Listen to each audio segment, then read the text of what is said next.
Good morning, good afternoon, good evening.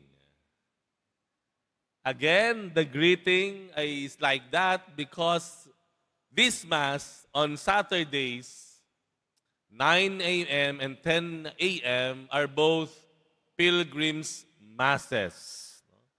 Ito po ang misa na patungkol po sa lahat ng mga deboto from all over the Philippines and even from all over the world na marahil kasama natin online live streaming. Kaya binabati po natin yung mga deboto po na mula po dyan sa Katiklan, yung mga simbahan dyan, yung simbahan sa Boracay, no? Meron tayo mga deboto dyan, ha?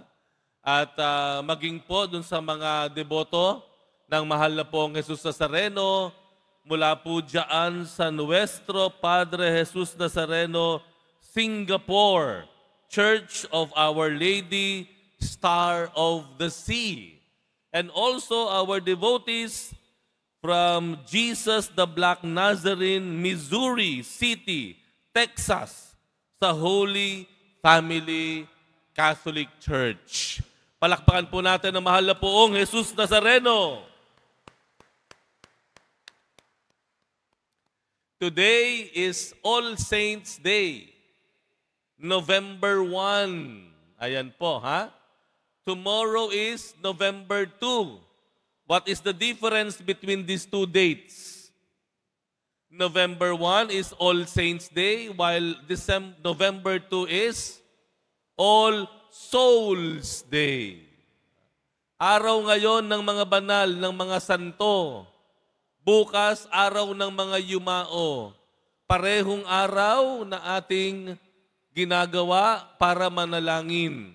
Particularly today, we call it All Saints Day. Bakit All Saints Day? Bakit may kapistahan ng lahat ng mga banal? Bakit? Di ba may mga paborito tayong mga santo? Alam natin kung ano ang mga piyesta nila. Tama po. May kanya-kanya tayong mga patron. May kanya-kanyang piyesta yan all throughout the year. Tama po? From January to December. Ano pa tong November 1 na ito? Ano ba ibig sabihin when the church celebrates All Saints Day? Good news. Dahil naniniwala po ang ating simbahan na maraming mga mananampalataya all throughout the history of the church ang nagpakita ng matinding pagmamahal sa Diyos at pagmamalasakit na kapwa na yumao na, namatay na, pero hindi natin napangalanan. Walang sariling kapistahan dahil mauubos po ang 365 days in a year para sa maraming mga tao ng mga nakaraang panahon na nagpakita ng ganito sa Diyos at sa kapwa. Amen? Kaya isinama lahat sila, those nameless and countless people in history na naging tapat sa Diyos, naglingkod sa kapwa, yumao, at sila ay kinikilala nating mga banal at mga santo. At inaugul natin ang araw na ito para sa lahat sa kanila. Amen? Amen? Ayan po ang All Saints. Kaya all, lahat na, lahat, for this day. Can you imagine our celebration of the Mass? If we are remembering and calling all those in heaven, kasama natin silang nagdarasal ngayon. Kaya hindi natin kinakalimutang magsimba pag November 1. Dahil nagbubunyi, nagdiriwang ang buong kaharian ng Diyos maging sa lupa. Kasama natin ang lahat ng mga santo, nagpupuri, sumasamba, nagpapasalamat sa ating mahal na poong Jesus Nazareno. All Saints Day. Father, napakahirap namang maging santo.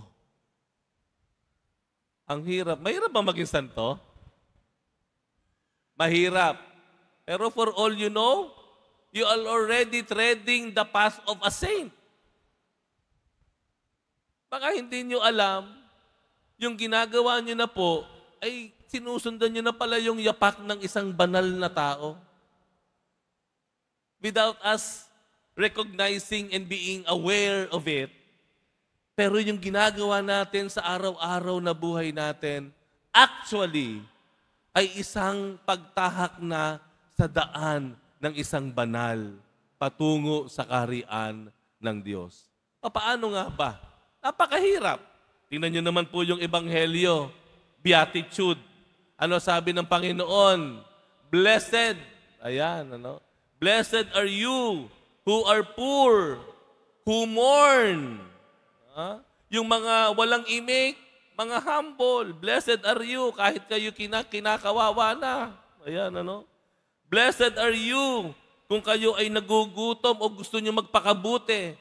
Tapos yung mga taong nakapaligid sa inyo, binubuska kayo. Niloloko kayo, pinagtitripan kayo dahil you want to be honest with your job. You want to be honest with your community. Iniinsulto kayo, pinagtatawanan kayo. Pasanto-santo ka pa. Pero sabi ng Panginoon, blessed daw yun. Totoo ba yun? Blessed daw yung mga nagpapatawad, yung umuunawa kahit masakit. Kahit nasaktan, tinatanggap pa rin yung tao. Hinaharap pa rin. Kahit sariwang-sariwa pa yung sugat, yung sakit. Blessed daw yun. Yung mga tao na mayroong magandang hangarin sa kapwa. Ayaw man daya, ayaw man lamang, ayaw man loko. Madali ba iyon? Lalo sa panahon na ito, na parang lahat yata kakumpetensya mo sa buhay. Parang lahat gustong manlamang sa iba. Tapos ikaw, wala kang hangarin na lamangan ng iba. Madali ba iyon? Madali ba daw yung maging peacemaker? Ikaw yung nakikipagkasundo? Ikaw ay gumagawa ng paraan para magkausap, magkasundo, maging mag-ayos yung mga samahan? Ikaw pa nga minsan yung naiipit. Ikaw pa nga yung minsan na napagbibintangan, na kumakampi ka, samantalang pinipilit mo lang namang magkausap at magkasundo yung mga kamag-anak mo. Ikaw pa nga yung naiipit minsan, napapagbintangan pa. Ano sabi dito? Yun daw mga inaalimura, yung mga minamaliit dahil gusto nila ang kabutihan, iniinsulto, minamasama yung ginagawa. Ang lahat ng ito na binanggit ko, ano sabi ng Panginoon? Blessed, pinagpala ka. Parang ang hirap, Pero di ba minsan ginagawa na natin yon? Ginagawa na natin yon.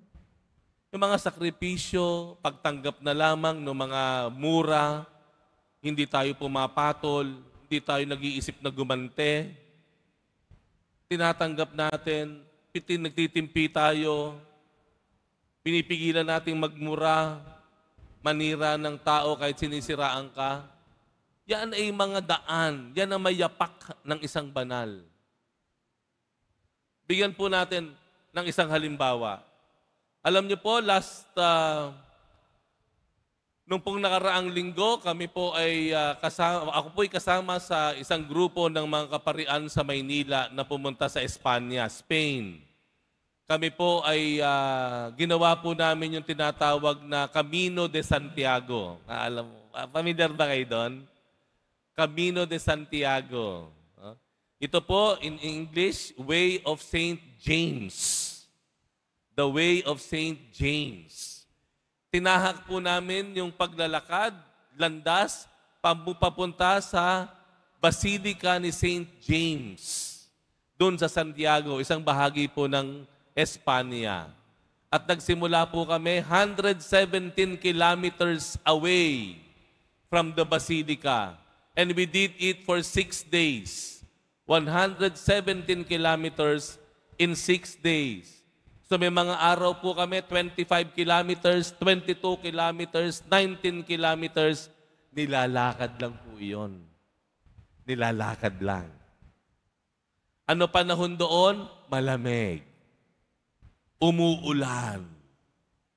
Ano ang terrain dinaanan namin? May bundok, may palusong, pataas, at napakahabang highway. 6 na araw po. Ang kasama ko mga pare. At alam nyo nangyari, sabay-sabay kaming umalis. Sa tingin nyo ba sabay-sabay kaming dumating? Hindi. Kanya-kanya kami. Nakakahiwalay kami kasi iba-iba kami ng tinatawag na pacing. May mabilis maglakad, may mabagal. Kanya-kanya po. Like for example, si Bishop Tobias, 84 years old. Natapos niya iyon. Pero lagi siyang nasa huli. Ihintay namin yan. Cardinal Advincula, yung ating arsobispo, ilang taon na siya? 73, 4, 5? Ay, kayang-kaya. Nauuna pa siya minsan. At meron sa aming mga pare, talaga namang kabibilis. Yung iba, 6 na oras ginawa ang paglalakad. Sila, 3 lang. Kayang-kaya. Pero alam niyo, may nadiskubre ko.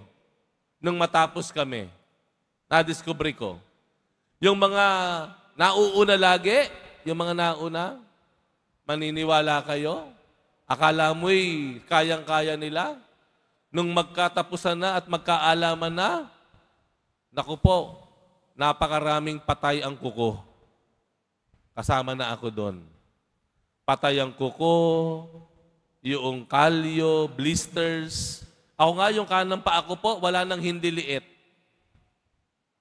Wala nang hindi liit yung kanang kamay paa ko. Bakit? Kasi yung laki nung blister ng hindi liit ko, kasi laki na niya yung hinlalaki. Magkasinlaki na sila. Lumubo na talaga. Pero alam niyo po, napansin ko, ito napansin ko ha, kahit anong hirap, kahit anong kalyo, sugat sa paa, sakit ng tuhod, kahit hirap na hirap, tuloy-tuloy pa rin ang paglalakad. Lahat nakatapos.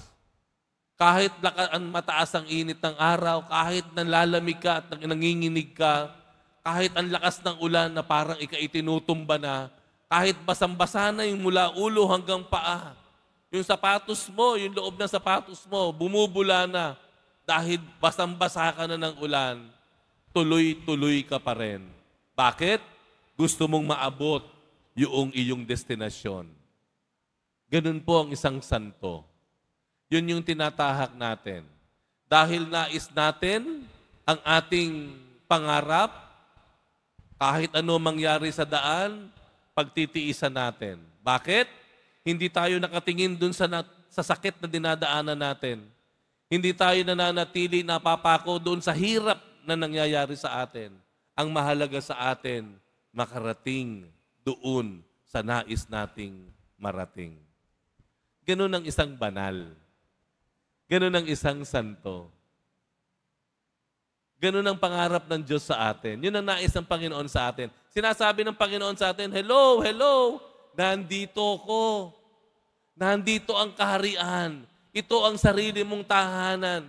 Kahit anong hirap, tuloy, tuloy, tuloy, tuloy ka lang. Kahit puro saksak na likod mo, kahit hirap ka na iba't ibang krus ang nasa balikat mo, kahit sugat-sugat na yung pride mo, kahit hiyang-hiya ka na, hiniyakan ng buong mundo, tuloy ka lang, nandito ako, para ka sa akin, para sa iyo ang kaharian na ito.